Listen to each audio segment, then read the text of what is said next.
وہ ایک شخص تھا، ہر وقت پریشان رہتا تھا، کبھی گھر کی ٹینشن، کبھی آفس کے مسائل۔ اس کے دوست نے اسے ایک مشورہ دیا کہ فلاں جگہ پر کوئی بابا جی ہیں، انہوں نے بہت سے لوگوں کے مسائل کا حل نکالا ہے، تم بھی ان کے پاس جاؤ، اپنا مسئلہ سناؤ، وہ تمہارے مسئلے کا بھی کوئی حل نکال لیں گے۔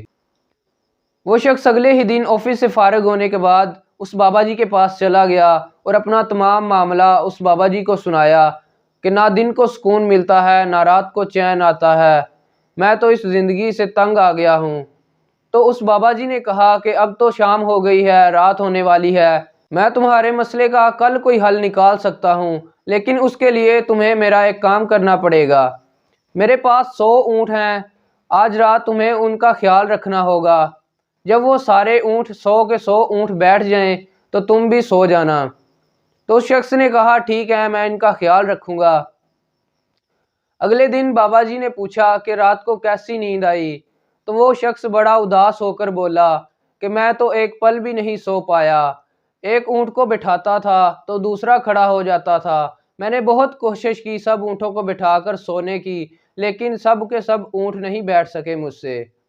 ایک اونٹ کو بٹھاتا تھا تو دوسرا اونٹ کھڑا ہو جاتا تھا، اسی طرح میری ساری رات گزر گئی اور میں ایک پل بھی نہ سو پایا۔ تو بابا جی نے کہا تمہاری زندگی کل رات کی طرح ہے، اور جو مسائل تمہاری زندگی میں آتے ہیں وہ ان اونٹوں کی طرح ہیں، ایک مسئلہ حل ہوگا تو دوسرا شروع ہو جائے گا، اگر تم ان مسائل کے ساتھ جینا نہیں سیکھو گے تمہاری زندگی بھی کل رات کی طرح گزر جائے گی اور تم اپنی پوری زندگی اسی بے سکونی کے عالم میں گزار دو گے۔ وہ شخص بابا جی کی اس بات کو سن کر اچھے سے سمجھ گیا کہ مسائل تو زندگی میں آنے والی وہ چیزیں ہیں جن کو ہم ختم نہیں کر سکتے، بلکہ ہمیں ان کے ساتھ جینا سیکھنا چاہیے۔ حضرت علی فرماتے ہیں کہ مسائل حالات سے نہیں آتے بلکہ خیالات سے آتے ہیں۔